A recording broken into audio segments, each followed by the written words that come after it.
When the financial crisis hit in 2008, to the fall of Lehman Brothers, everyone was tense, including Fed. Government thought at least we should save some people, so they held a meeting in a closed room. But at that time, do you know that the whole atmosphere was created, and the idea of this meeting was of an institution, the same institution that created this atmosphere. Perhaps the 2008 crisis was also a gift for this institution, which said that for this company. So friends, today I will explain the same institution which keeps 9.7 trillion dollar assets under management. Just tell me in the comments how many zeros in the 9.7 trillion dollar. Let's see how many of you can write exact 9.7 trillion. So the company which gives the net worth of 9.7 trillion, if I give the perspective, the Vanguard Group, which runs the world most ETFs, it's more than the valuation of the world top 10 ITs, Apple, Microsoft, Google, etc., all added together. Adding the total net worth of the world top 300 pension fund, only this one company does more assets under management. And this company valuation is more than the GDP of Australia, South Korea, Germany, etc. Today in this video I will talk about the same company. Biggest company in the world that you can imagine indirectly. This company is invested somewhere in them, and I'm talking about BlackRock, the god of stock market. Yes, the god of stock market. So let's first understand how it become BlackRock. Here's the history behind the BlackRock. Means how did this come into the information? Well, 8 people together, mostly 40 plus. They thought one thing, that we should make an enterprise whose risk management will be strong. They wanted to make a such financial institution in the world. The name of risk management is should be absolutely robust. That if any crisis in the world, they can manage that. So all these people established a firm in 1988 by taking line of credit 5 million. Until 1994, they had assets under the management of 20 billion. Yes, rapid growth, 20 billion. You may have asked question in mind how they did do it so fast, because their risk management stock was going on every street. That is why it said that there is no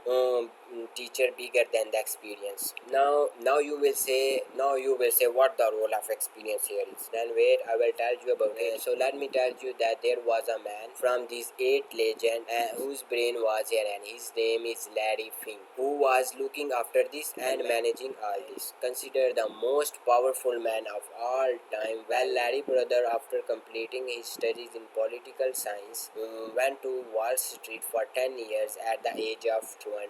He started his work slowly with his hard work and dedication. He started working in a company called First in between 1976 to 1986. In that is 10 year, Larry brother made 1 billion for this company. Yeah, right, 1 billion. And this was because of concept called mortgage backed securities. Did you get anything? No. No, brother, there was the security leads to the 2008 crisis. And after 10 years of showing off his charm, a mistake happened.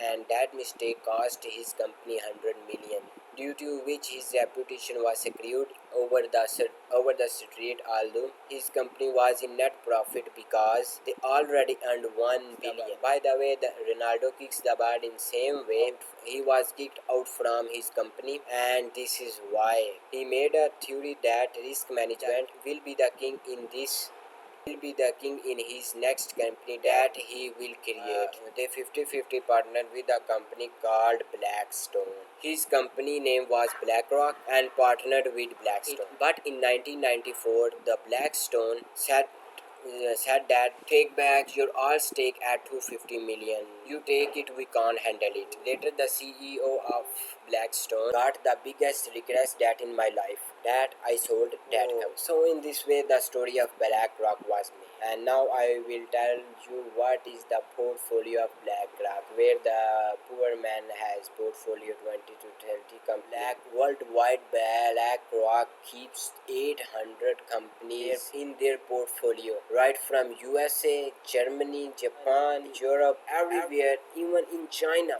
and in all big company they hold a very big stakes. If we talk about diversification, they hold 50% equity, 30% fixed income assets, bonds, debts, 10% cash or liquid, is 10% well advisory, wicks, oil, gas, stocks, etc. By the way, if we are talking about advisory, let me tell you that their advisory unit themselves worth 20 billion, and they think this is so small that they don't even write in their books on percentage basis. Means they have a next level swag. They don't even consider 20 billion investment. In their case, there's a concept whom we call circular ownership.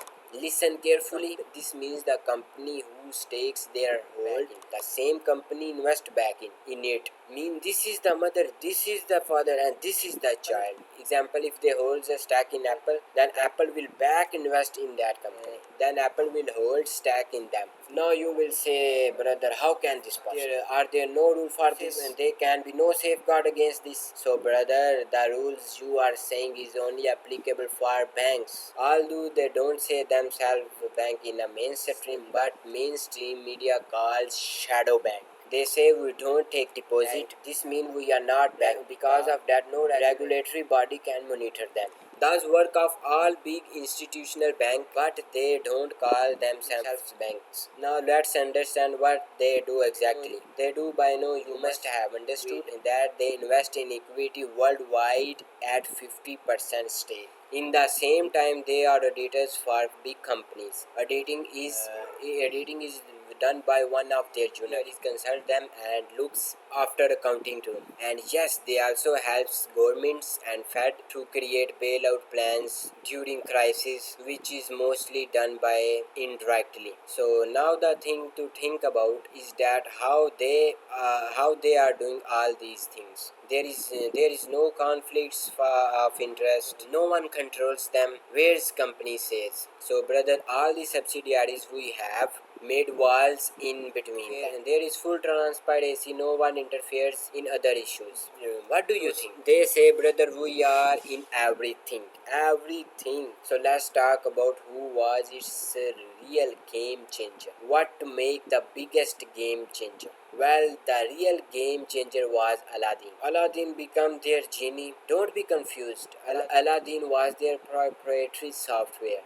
Aladdin of Black Rock, which Delhi passes more than 2000 risk parameters. Risk parameters judgment for every assets class. For parameters are like that which country has what kind of political sentiments, whether it is good or bad. If it's bad, then which stocks may be affected, which country's prominent leader is doing what. If a storm strikes somewhere, what will be effects in which class assets. All like the judges more than 2000 parameters daily. The interesting thing is that all these data is pulled more than 5000 computers that they have, which they sell in every affordable price. Don't worry, I will say you the price right now. If you want to install the system in your country, you have to pay 7 crore. Yes, 7 crore. And after that, annual subscription is that, which is last year JB Morgan paid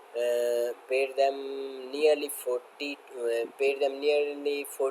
crore only. That you can all manage easily. Currently, it has more than 6.5 million users, more than 65 countries. And the specialty of this Aladdin is that it has got permission from the top banks, insurance companies, funds companies to get privileged high-end information, which is valued around 20 trillion. They might have detail about how much money we have in our bank account. There's a high possibilities. So much privileged information has been given to them. So can you understand why institution like JP Morgan, Goldwire is actually giving? Finally, after BlackRock is so huge, holds very big ETFs, due to which sometime there is an economy wage of collapse, like 2008 crisis and 2020 crisis in the time of COVID. In this cycle, Fed call them and make bailout plan. At the end, they charge consulting fee, and at they are saving own ETFs because bank have to be saved. but together they saved all companies because ETFs are exposed everywhere. Banks have to be saved because bank have to be saved, but together they save all the companies because ETFs are exposed everywhere. At the end they charge consulting fee from the Fed to save their own portfolio and make money from them. Anyways guys, so before leaving I wanna ask you one question. So much power for an institution, what's your opinion? Do tell in the comment. Thanks.